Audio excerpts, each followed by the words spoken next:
ऐसी वीडियो रोज देखने के लिए आप मेरे वीडियो को लाइक करें, इस पे कमेंट करें और अपने दोस्तों के साथ शेयर करें। और हाँ, अगर आप इस चैनल पे नए हैं तो इसे सब्सक्राइब करना ना भूलें। यह कहानी है एक लड़की को देखा तो पार्ट 2 का 1663 से आगे की कहानी। उधर मेहमानों से मिलते हुए अनिका एक और होकर धीमी आवाज में रोहित से कहती है, मुझे लगता है कि यहाँ कुछ गड़बड़ है। अनिका की बात सुनकर रोहित हैरानी से उसके चेहरे की तरफ देखने लगता है। फिर एक पल रुककर रोहित मारवा अनिका से कहता है, क्या इतनी सिक्योरिटी के बाद भी? अनिका जवाब देती है, मुझे नहीं लगता कि इतना भारी नुकसान झेलने के बाद दुश्मन दोबारा मारवा हाउस में अंदर आने की भूल इतनी आसानी से नहीं करेगा। मैं इस तरह की गड़बड़ की बात नहीं कर रही हूँ। रोहित कहता है, तो फिर किस तरह की गड़बड़ की बात कर रही हो? अनिका जवाब देती है, जरूर भूमिका और कौटिल कुछ प्लान कर रहे हैं और शायद इस फंक्शन की वजह से वह लोग हमसे इस बारे में कोई बात नहीं कर रहे हैं। मुझे लगता है कि उन्हें हमारी जरूरत है।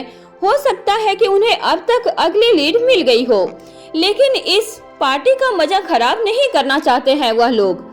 वैसे भी इतने मेहमानों के बीच से निकलना हम दोनों के लिए संभव ही नहीं है, इसलिए वह अपने स्तर पर ही कोई योजना बना रहे हैं। उन्हें यहाँ से गए हुए काफी देर हो चुकी है, अब तक उन्हें लौट आना चाहिए था। उनके इस हरकत से यह साफ है कि वह जो कुछ भी करने वाले हैं उसे आज ही अंजाम देने वाले हैं। अब रोहित कहता है, अगर तुम चाहो तो क्या मैं पता करवाऊं? तभी रोहित की आंखें क्रिस को आते हुए देखती है और वह अनिका से आगे पूछता है, क्या तुम्हें लगता है कि इस मामले में क्रिस जुड़ा हुआ है? अब अनिका जवाब देती है, यह कहना मुश्किल है कि उस मामले से क्रिस जुड़ा हुआ है या नहीं है, लेकिन यह साफ है कि कोई तो कड़ी ऐसी है जो क्रिस से होकर गुजरती है। फिर एक पल रुककर अनिका आगे कहती है, हमें थोड़ा इंतजार करना चाहिए। मुझे लगता है कि सही समय आने पर वह हमें खुद बता देंगे, लेकिन फिर भी हमें उन पर निगाह रखनी होगी, कहीं वह अनजाने में ही अपनी जान को किसी तरह के जोखिम में न डाल दें। जो चोट हमने दी है उस चोट को खाने के बाद दुश्मन ज्यादा सावधान होने के साथ साथ किसी भी छोटे से छोटे मौके की तलाश में होगा जो उन्हें बढ़त दिलाने में मदद कर सके। अब रोहित जवाब देता है, तुम चिंता मत करो, सब हो जाएगा। तुम अपना ध्यान एंजॉय करने पर लगा दो। इसके बाद रोहित चिराग के साथ एक तरफ चला जाता है और उसे कुछ खास इंस्ट्रक्शन देता है। चिराग मेहता जवाब देता है, जी सर, आप एंजॉय कीजिए, मैं देखता हूँ। इधर भूमिका, कौटिल और अर्जुन सिंह तीनों ही एक एक करके लौट आते हैं और फिर से पार्टी एंजॉय करने लगते हैं। जैसे जैसे रात बढ़ती जाती है वैसे वैसे धीरे धीरे मेहमानों की भीड़ भी कम होती चली जाती है। देर रात तक पार्टी चलने के बाद सभी लोग अपने अपने घरों के लिए लौट जाते हैं। अंत में पराशर परिवार भी मारवा परिवार से इजाजत ले लेता है और मारवा परिवार से पराशर हवेली के लिए रवाना होने के लिए आगे बढ़ जाता है। जाते हुए मुक्ता को हर एक कदम आगे रखना काफी मुश्किल लग रहा था। वहीं सनी के चेहरे पर भी मुक्ता के जाने से अजीब सी मायूसी दिखाई देने लगती है। तभी भूमिका कहती है, क्यों परेशान हो रहे हो?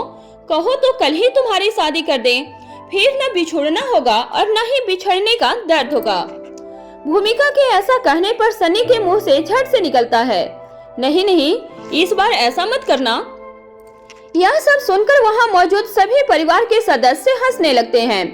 इसके बाद सनी के माता पिता वरुण और रोहिणी भी इजाजत लेकर वहां से रवाना हो जाते हैं।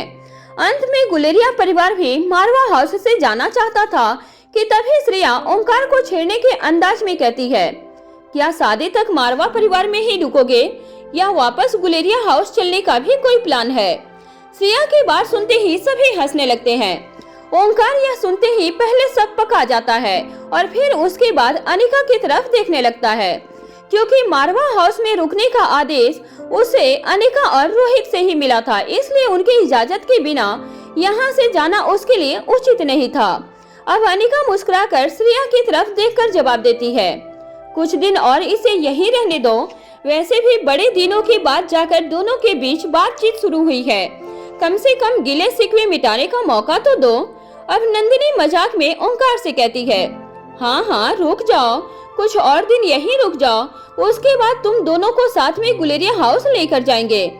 वैसे भी तुम दोनों को मुझे डिटेल्स में बताना पड़ेगा कि ऐसा भी क्या हुआ कि भरी महफिल में सगाई से इनकार कर दिया और कुछ ही देर के बाद खुशी खुशी सगाई भी कर ली।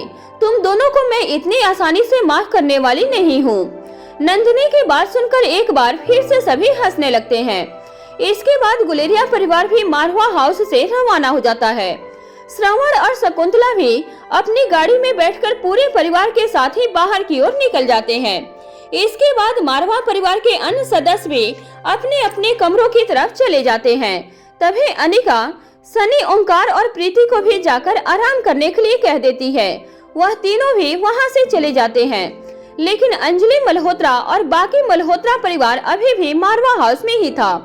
अनिका अच्छी तरह से जानती थी कि अंजलि उससे क्या बात करना चाहती थी, इसलिए अनिका मल्होत्रा परिवार की तरफ देखकर कहती है, अगर आप सभी को सही लगे तो आज रात यहीं रुक जाइए प्लीज। इसी बहाने हम सभी बातें भी कर लेंगे और साथ में कुछ वक्त भी बिता लेंगे। अंजलि कहती है, नहीं अनिका तुम्हें परेशान होने की जरूरत नहीं है, हम फिर कभी मारवा परिवार आकर रुक जाएंगे, लेकिन फिलहाल हम लोग कुछ ही देर में यहाँ से निकलेंगे। इतना कहकर अंजलि चुप हो जाती है। अब अनिका कहती है, ठीक है मामी जी, अभी आप मेरे साथ आइए, मुझे आपसे कुछ आपका कीमती वक्त चाहिए। इतना कहकर अनिका अंजलि को लेकर अपने कमरे की तरफ चली जाती है और एक और जाकर दोनों वहीं कुर्सियों पर बैठकर बातें करने लगती हैं। अंजलि कहती है, अनिका तुमसे कुछ छिपा नहीं है, तुम अच्छी तरह जानती हो कि वह जरूरी बात क्या है जो मैं तुमसे करना चाहती हूँ। अनिका कहती है, मुझे हर पल वह बात याद है, यह सवाल मेरी बहन की जिंदगी का है, लेकिन आप मेरा विश्वास कीजिए, पिछले कुछ दिनों में इतना ज्यादा बिजी हो गई थी कि मैं रिया, आर्यन और अलेक्जेंडर तक को वक्त नहीं दे पाई हूँ। यहाँ तक कि मेरे वक्त के कमी के चलते वह आज गुलेरिया परिवार से लौटे हैं। काफी दिनों से वह वहीं पर थे। अब आप मुझे सिर्फ इस हफ्ते का वक्त और दे दीजिए, उसके बाद यह साफ हो जाएगा कि हमारी श्वेता के लिए लक्ष्य ही सबसे सही लड़का है या हमें हमारी श्वेता को मूव ऑन करने में मदद करनी है। अंजलि अनिका की बात सुनकर आगे एक शब्द नहीं कहती। कुछ पल चुप रहने के बाद वह अनिका के सिर पर हाथ रखती है और अपनी जगह से खड़ी हो जाती है। अंजलि के खड़े होने पर अनिका भी खड़ी हो जाती है। अब अंजलि कहती है, काफी रात हो गई है, हमें भी चलना चाहिए, लेकिन फिर भी अनिका, एक हफ्ते का वक्त कम नहीं है, मुझे यह 7 दिन भी बहुत ज्यादा लग रहे हैं। तुम नहीं जानती उसने रो रो कर अपना कैसा बुरा हाल कर रखा है। शायद आज तुमने नोटिस किया हो कि वह कितनी गुमसुम रहने लगी है।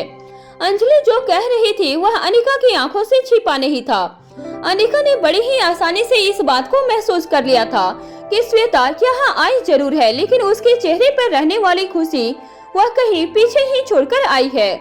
अनिका अंजलि का हाथ पकड़ लेती है और उस पर अपना दूसरा हाथ रखते हुए कहती है, मैं समझ सकती हूँ, मैं पूरी कोशिश करूंगी कि यह काम मेरी प्राथमिकता पर पूरा कर सकूं। इसके बाद दोनों दोबारा से बाकी सभी लोगों के पास पहुंच जाती हैं और इसके बाद मल्होत्रा परिवार रोहित और अनिका से इजाजत ले लेता है। अनिका श्वेता को गले लगाकर माथे पर चूमती है और कहती है, अपना ख्याल रखना श्वेता। इसके बाद मल्होत्रा परिवार भी मारवा हाउस से निकल जाता है। इधर सभी के चले जाने के बाद अनिका अपने तीनों बच्चों को अपनी कमर से चिपका लेती है और कुछ देर तक यूं ही उन्हें चिपकाकर खड़ी रहती है और फिर बारी बारी तीनों बच्चों को प्यार करती है। रोहित को यह देखकर थोड़ी हैरानी होती है, पर फिर वह सोचता है कि शायद अनिका को पहली बार बच्चों से इतने दिनों के लिए दूर रहना पड़ा था, इसलिए वह इस तरह रिएक्ट कर रही है। तभी अनिका तीनों बच्चों से कहती है, हमें तुमसे कुछ जरूरी बात करनी है, लेकिन वह हम सुबह करेंगे, फिलहाल तुम तीनों जाओ और आराम करो। इसके बाद तीनों बच्चे रोहित और अनिका को good night mom, good night daddy कहकर अपने कमरे की तरफ चले जाते हैं। अब रोहित के मन में भी यह उत्सुकता थी कि ऐसी क्या बात है जो अनिका बच्चों से करना चाहती है। बच्चों के जाने के बाद रोहित अभी सोच ही रहा था कि इतने में अनिका रोहित से कहती है, कल के लिए तुम भी तैयार रहना, तुम्हारे लिए भी आसान नहीं होने वाला है।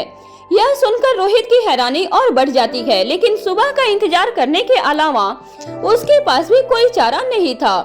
बच्चे के जाते ही चिराग वहां आ जाता है और रोहित के कान में धीरे से कुछ कहकर पीछे हट जाता है। रोहित अनिका को अपनी आंखों से इशारा करता है। दोनों बाहर की तरफ चल पड़ते हैं। कुछ ही देर के बाद वह पार्किंग एरिया की तरफ पहुंच जाते हैं। तभी बाहर की तरफ जाने वाली एक गाड़ी वहीं रुक जाती है, क्योंकि अनिका अपने दोनों हाथ मोड़कर बिल्कुल बीचों बीच खड़ी थी। गाड़ी रुकने के बाद भूमिका, कौटिल्य और अर्जुन सिंह तीनों बाहर आ जाते हैं।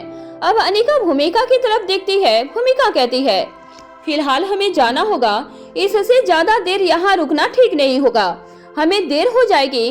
तभी रोहित कहता है, तुम इस तरह बिना किसी प्रोटेक्शन के कहीं नहीं जा सकती। अब भूमिका कहती है, तुम दोनों समझने की कोशिश करो, मैं अकेले नहीं जा रही हूँ, यह दोनों भी मेरे साथ हैं। वैसे भी मैं किसी भी मिशन पर कोई प्रोटेक्शन लेकर नहीं जाने वाली हूँ। अब अनिका कहती है, तुम्हारा मिशन सिर्फ तुम्हारे डिपार्टमेंट का नहीं है, इसलिए एक टीम साथ लेकर निकलो। भूमिका जवाब देती है, अभी हमारे पास इतना समय नहीं है कि हम कोई टीम बनाएं। भूमिका के ऐसा कहते ही अब्दुल्ला अपने कुछ खास आदमियों के साथ आगे आ जाता है। अब भूमिका रोहित की तरफ देखती है और कहती है, यह मेरे साथ जाएंगे तो तुम्हारे साथ कौन रहेगा? रोहित जवाब देता है, फिलहाल मुझे कहीं बाहर नहीं जाना है, मेरी सिक्योरिटी के लिए और भी लोग हैं। फिलहाल तुम्हें अब्दुल्ला को अपने साथ ले जाना चाहिए, हमारी फिक्र करने की जरूरत नहीं है। परशुराम सूर्यवंशी यही है और बाकी कमांडोज भी यही है। अब भूमिका कहना शुरू करती है, हम वहाँ किसी वार पर नहीं जा रहे हैं, हमारी पहेली लगभग सुलझ गई है, बस कंफर्म करना है कि हम सही हैं या नहीं हैं। हमें वैसे भी वहाँ कुछ नहीं करना, सिर्फ वहाँ के डिपार्टमेंट को अलर्ट करना है। हम ना ही सामने आएंगे और ना ही कोई एक्शन लेंगे, जो भी करेगी वहाँ की पुलिस करेगी। दुश्मन को हमारे वहाँ होने की कानो कान खबर नहीं होगी। इस तरह बड़ी टीम लेकर जाएंगे तो हमारे लिए छुपने में भी आसानी नहीं होगी। फिर अनिका की तरफ देखकर आगे कहती है, तुम मेरी बात को समझने की कोशिश करो, हमारा इसी तरह जाना ज्यादा बेहतर होगा। अनिका कहती है, ठीक है तुम जाओ। इसके बाद भूमिका, कौटिल्य और अर्जुन तीनों गाड़ी में बैठकर वहां से निकल जाते हैं। तभी रोहित अब्दुल्ला को इशारा करता है। अब्दुल्ला अपने साथियों के साथ उनका पीछा करते हुए मारवा हाउस से निकल जाता है।